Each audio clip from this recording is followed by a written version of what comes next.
semuanya, perkenalkan nama saya Oliver Kalomonika dari tim Omega.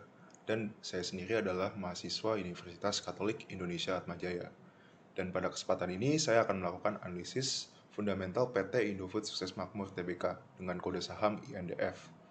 Untuk tema presentasi ini adalah Vertically Integrated Consumer Staples Giant dengan data update Q2 2022. Sekilas tentang profil perusahaan Indofood. Indofood adalah perusahaan pengolahan makanan dan minuman yang berstatus EMC atau Emerging Multinational Company yang beroperasi di wilayah domestik maupun internasional. Untuk peran utama Indofood adalah untuk menjadi Total Food Solutions Company dengan melakukan diversifikasi strategis di segmen Indofood CBP, Bogasari, agribisnis, dan juga distribusi. Untuk di bagian kanan slide ini, kita juga bisa lihat ada model bisnis dari Indofood yang terintegrasi secara vertikal. Jadi kalau kita lihat di bagian upstream, kita bisa ketemu Agribusiness Group, dan untuk bagian midstreamnya kita bisa lihat ada Distribution Group, dan di downstreamnya atau hilirnya kita bisa lihat ada CBP dan juga ada Bogasari. Dan jika misalnya Indofood CBP membutuhkan bahan baku CPO, Indofood CBP bisa mendapatkan bahan baku dari Indo Agri. Dan jika Bogasari atau Indofood CBP membutuhkan jasa logistik untuk memindahkan barang dari pabrik ke gudang, Indofood CBP bisa mengandalkan distribution group milik Indofood sendiri. Sehingga dari pemanfaatan antar grup ini, Indofood bisa menciptakan skala ekonomis di kegiatan operasional dari bisnisnya. Dari segi biaya bahan produksi atau biaya bahan baku untuk produksi dan juga biaya operasional seperti biaya logistiknya. Dan modal bisnis ini merupakan competitive advantage dari Indofood itu sendiri dibanding perusahaan lain yang di sektor yang sama. Kemudian kita bisa di sini ada tata kelolanya atau corporate governance-nya. Indofood sendiri sudah mengikuti aturan dan regulasi pemerintah Indonesia dan Articles of Association dan prinsip-prinsip good corporate governance. Karena Indofood menyelenggarakan ROPS dan memiliki struktur manajemen yang jelas, dan Indofood juga mengadakan public expose minimal 1 kali dalam setahun dan juga rutin membagikan dividen dan memiliki track record konsisten untuk meningkatkan modal pemilik atau pemegang saham. Kemudian Indofood juga tidak telat dalam melakukan publikasi laporan keuangan atau penundaan. Selanjutnya Indofood juga mengimplementasikan program-program corporate social responsibility.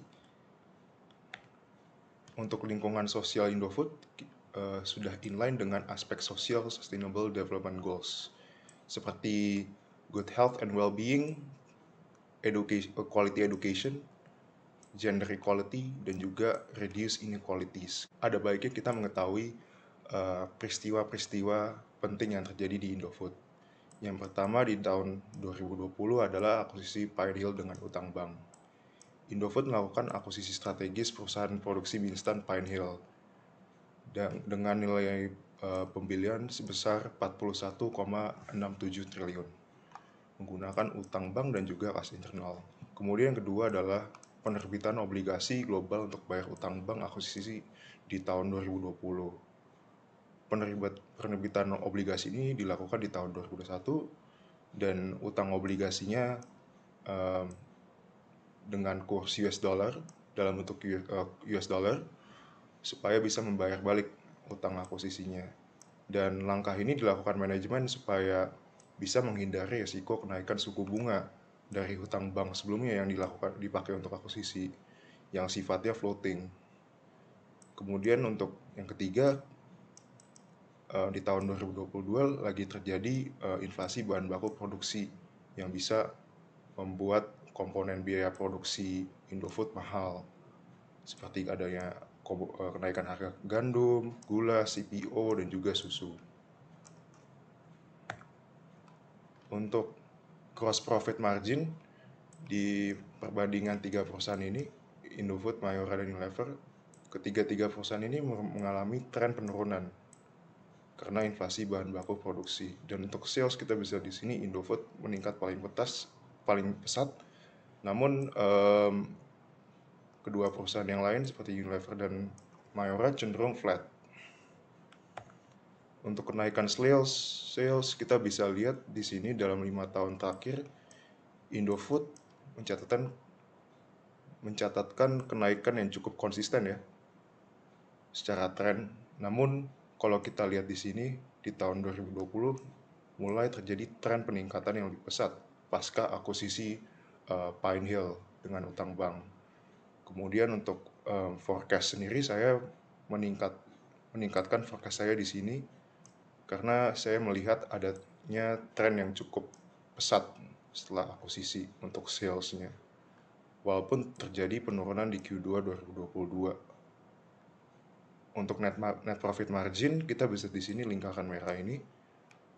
Net profit margin turun di Q2 2022 dari 8,6% di Q1 menjadi 2,14%.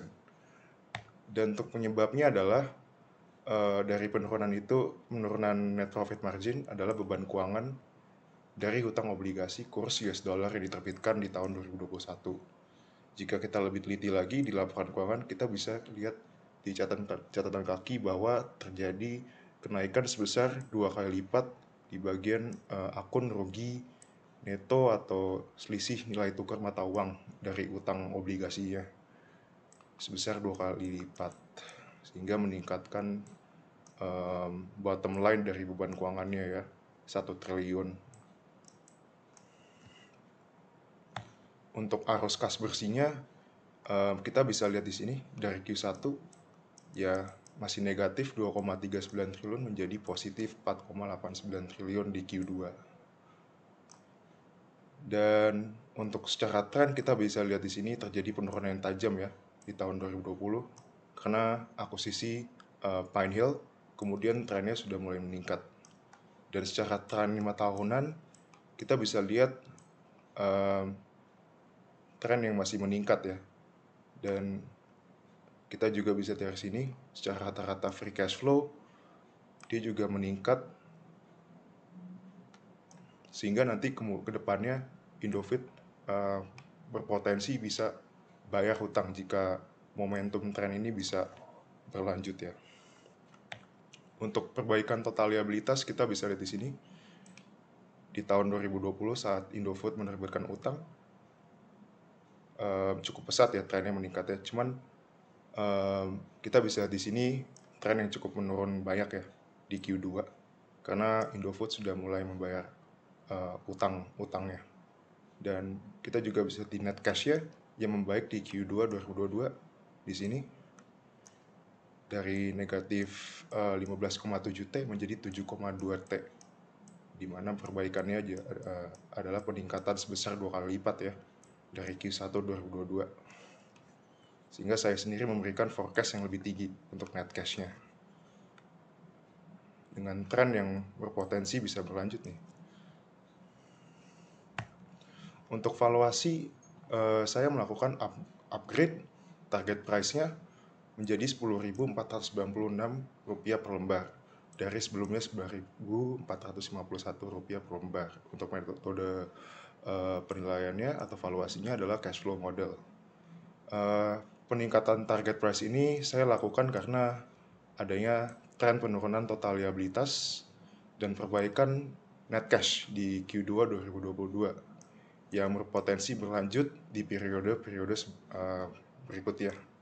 Dan juga didukung oleh free cash flow di Q2 2022 yang meningkat tajam, bahkan melampaui forecast saya sendiri sebesar 3,36 T.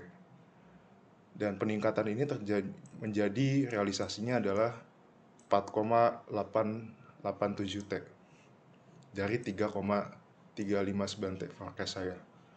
Dan upside-nya adalah 65% dari harga 6 September 2022 yaitu Rp6.350 per lembar. Dan rasio yang digunakan untuk menentukan target price adalah price to free cash flow. Oke, sekian dari saya. Terima kasih sudah meluangkan waktu untuk menonton video ini.